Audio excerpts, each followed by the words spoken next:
Warahmatullahi wabarakatuh. Warahmatullahi wabarakatuh.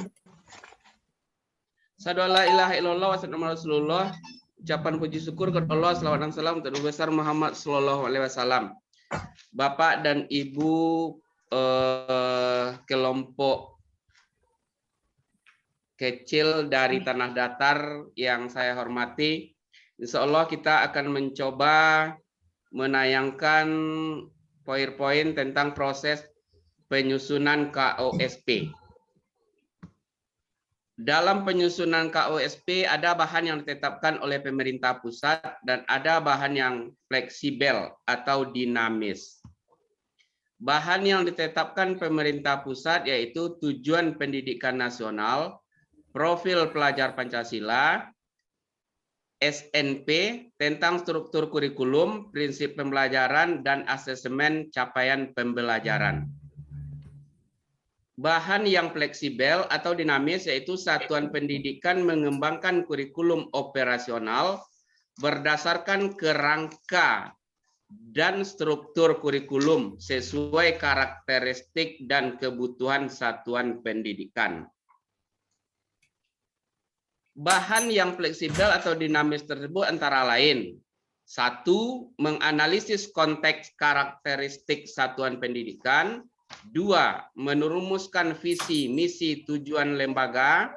3. Menentukan pengorganisasian pembelajaran. 4. Menyusun rencana pembelajaran. 5. Merancang pendampingan, evaluasi, dan pengembangan profesional. Tahap KOSP adalah sebagai berikut. 1. Penyusunan dokumen. 2. Peninjauan dan revisi. Langkah-langkah dalam penyusunan dokumen adalah siapakah yang akan memfasilitasi penyusunan ini, siapakah yang akan dilibatkan dalam penyusunan ini. 2. Apakah sudah pernah dilakukan pembahasan kurikulum operasional sekolah oleh pemangku kepentingan internal? Yang internal ini kepala sekolah dan guru.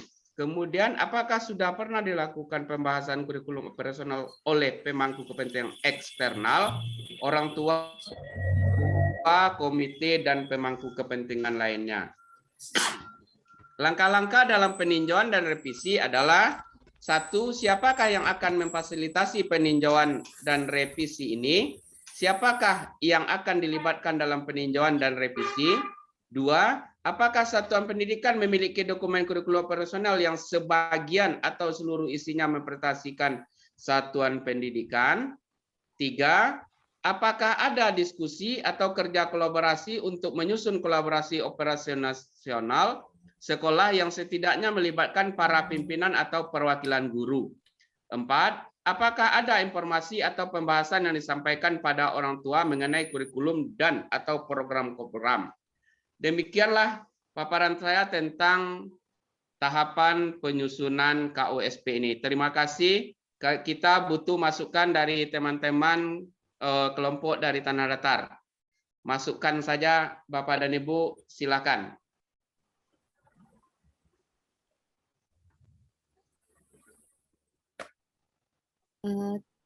Baik Bapak. Mantap lah santiangnya. Cari orang di belakang dong Pak. Bapak, ini saya Eka Nilawati, Bapak. Iya.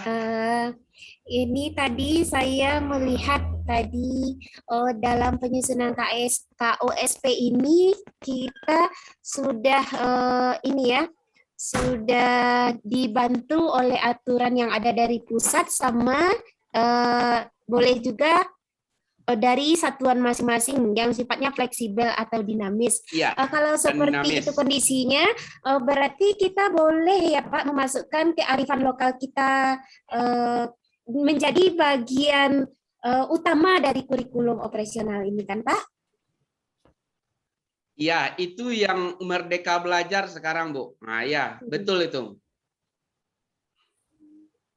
Dari Pak Sumijan lah. Terima kasih ya Bu Nila. Iya, sama-sama Pak.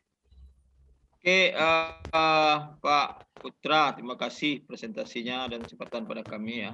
Barangkali kami menanggapi secara umum di mana gambaran nanti dari bahan penyusunan KOSP tadi itu kan, di mana letaknya nanti